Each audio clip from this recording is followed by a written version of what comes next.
side of life. The Todd Starnes Commentary. Shorty Belton deserved a heck of a lot better. He survived World War II, but lost his life at the hands of two black thugs. Mr. Dalton was on his way to shoot a game of pool in Spokane, Washington. He was beaten to death in the parking lot of a local lodge. Just the latest in a series of black-on-white crimes that the mainstream media simply ignores. CNN snagged an interview with President Obama yesterday. Not once did they ask him about Shorty or that Australian baseball player, but the president did say he called the school bookkeeper, the one who stopped the shooting in Atlanta.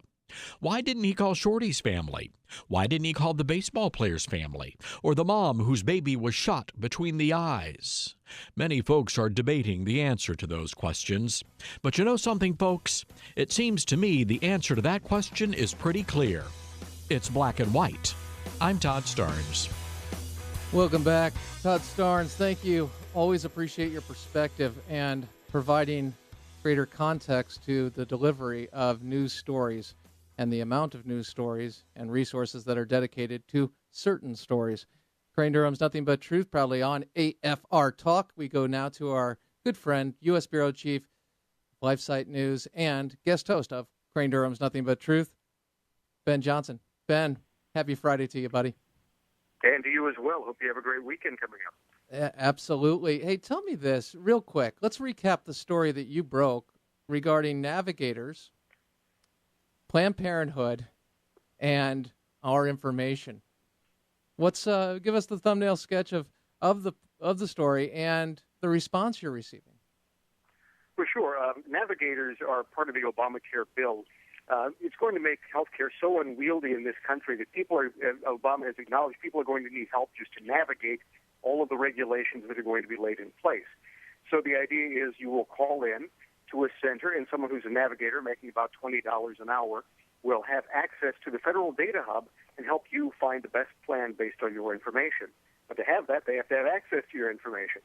So that in the federal data hub, they will have access to your Social Security number, bank account number, all of your medical records. In fact, all of the data culled by 7 different federal departments, including the Department of Homeland Security, which thinks that people like you and I are potential domestic terrorists. All of this will be available at the fingertips of everyone who's a navigator.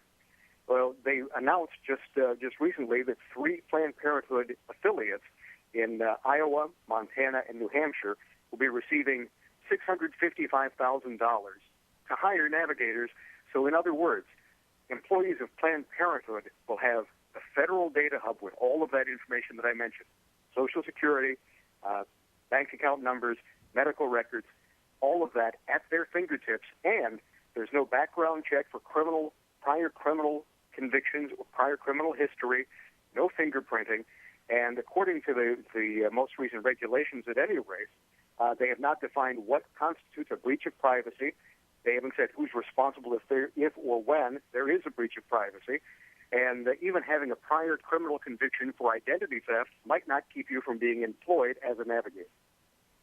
And what can people do to take action on this, Ben? Because obviously it is very troubling. It's tremendously troubling. And what I would hope they would do is contact their representatives, their congressmen, and put a stop to this. In fact, there was a congressman who already picked this up. Thank goodness. Congressman Steve Stockman picked this up, posted my article on his Facebook page and sent it out through social media. Steve Stockman of Texas, one of the best congressmen that we have, in my opinion. Certainly one of the ones who's most friendly to the Tea Party movement. And others, if he's concerned about it, I know he's a leader. He's not a backbencher. He is an influential voice. So other people are concerned about this as well. Diane Black from Tennessee is another one who's concerned about this. And hotair.com picked it up, so I know that a lot of the word is getting out. But people need to contact their representatives and say, A, we don't want Obamacare, just defund it. Do what Ted Cruz is saying and defund it. Second of all, if it's not defunded, we will at least want the funding turned off for these navigators. And if that doesn't happen, at a minimum, could we assure that Planned Parenthood, which is currently under investigation by the GAO for Medicaid fraud, just settled a $4.3 million case with the federal government and the state of Texas for Medicaid fraud in one state alone, isn't the one with its fingers on our data. Could we at least see that much it goes into effect? And I think that we can if we go forward with it. We do appreciate it, Ben, and I think you're right. I think it's about raising awareness and also taking action with that. And as we are called to do, to transform the world through Christ by speaking truth and love. And loving is not lying or omitting. And we appreciate you doing what the Fourth Estate is supposed to, which is have some degree of accountability for things that are coming out of Washington, D.C., to say the least. Tell me something, Ben.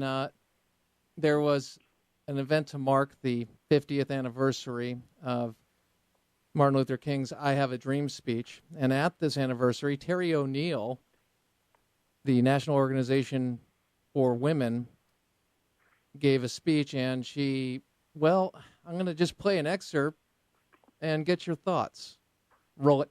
This war on women is being waged by a very thin slice of ultra-wealthy, ultra-resourced, ultra-nutbar, right-wing ideologues that the vast majority of people, men and women in this country, do not agree with. We believe that a rape victim should have access to emergency contraception, but these guys don't. Not to mention that 1 in 3 women will have an abortion by the age of 45. It is a common and necessary aspect of our reproductive health care. And not one of these extremist legislators is just trying to stop abortion, ladies. They're trying to shut down the clinics that provide the entire range of health care services. So we know what we're up against, and we're going to win this because we've already won the war of ideas. Now we have to go out and win some elections. That is from CNS News. We do appreciate the clip. Tell me this, Ben. Is it a bit ironic that that statement would be made at the commemoration for the Reverend Martin Luther King's I Have a Dream speech? And I would certainly think so. I mean, if you compare the two speeches, you and I probably grew up hearing the I Have a Dream speech in school. I had a teacher who played the entire thing for us, and he had a record of it. Give you an idea how long ago this was, but he played the record of the speech. And all of us just sat there in stunned silence and drank in what Reverend King had to say. But compare that speech with what you just heard. The Have a Dream speech and everything that Martin Luther King did was calling us to our better selves. That was always the rhetoric that he used. It was always upward looking. He had every reason to condemn people. He could have pointed his finger at George Wallace or Lester Maddox or whomever he wanted to, and sometimes he did. But not in the I Have a Dream speech. He didn't condemn other people. You listen to that anger that was in her voice. Listen to the condemnation that is in her voice. And we talked about precisely why, which is that it's trying to shut off the rational side of the debate, to ultra-polarize it, over-emotionalize it, and get people emoting rather than thinking. And at the end of the clip, she said, "We've already won the war of ideas." They won't even enter the war of ideas. You can't get into a debate with these people. They won't honor requests. They simply assault. It's blunt force trauma as a debate tactic, and that is essentially what they excel at. But, I mean, if you think about what really will call us to our better selves, is it 1 in 3 women having an abortion? Is that really what is in everyone's best interest? Is that what's in the women's best interest? I think if we think about what is best for women, we don't think of them entering a Planned Parenthood clinic at all. We don't think, what I would really like is for a man to use me, sexually abuse me, and throw me away with a baby. What we understand is that the sexual revolution has gone on too far. It's gone too long. It's hurt too many women, too many broken souls, too many broken lives, and we need to get back to God's plan for the family. Amen. Do you think, and I see a story up on LifeSite News by you, but do you think this also impacts the way we view life? It doesn't happen in a vacuum. The 50 million abortions, it hasn't happened in a vacuum. There is a consequence, a ripple effect on the diminishing appreciation for life, to put it mildly. Oh, no question about it. You can't disregard any life and at the same time maintain your view for anything else. All of us are caught up, to use a phrase from Dr. Martin Luther King. I think it was in his letter from the Birmingham jail.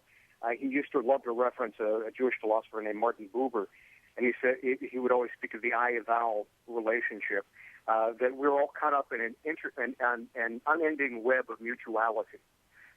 and everything that we do is interrelated. We can't disregard any one person of the human family for any reason, and look downward at their dignity, deny them the dignity due all human beings, and not diminish all human beings at the same time.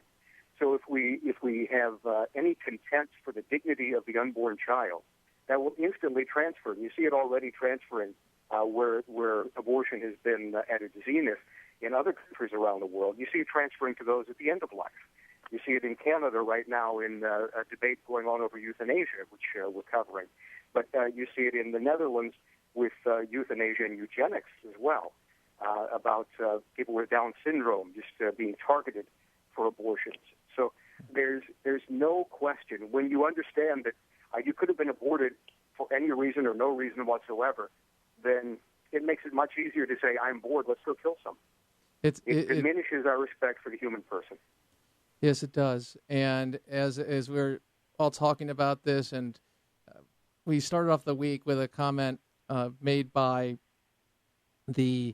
she ran against Barbara Boxer, but she talked about incrementalism in essence in the way to advance the pro-life agenda, saying that she was pro-life, but there are ways to go about it, and it doesn't mean you sacrifice principle, which I thought was interesting because then it gets us into talking about it. But what you said, Ben, and concluding on this and get your final thought, you talked about Dr. King. I remember having to give the speech. In fact, I memorized the speech and having to give it, and one of my heroes certainly. But I look at that, and he didn't demonize others. And it is something I know I will fall into the trap of doing just that rather than focusing on the point, the truth, and letting that win the day as opposed to demonizing and tearing somebody else down, because once you do that, you're really on the left's playground, aren't you? Undoubtedly. I mean, you can't really play around with those kinds of tactics.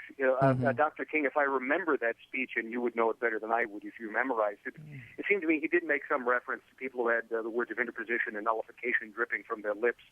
And that was a reference, of course, to the Southern governors, Ross Barnett and George Wallace. But most of the speech was about how he had a dream, and it was about black boys and white boys, Jews and Gentiles, Catholics and Protestants holding hands and singing free at last.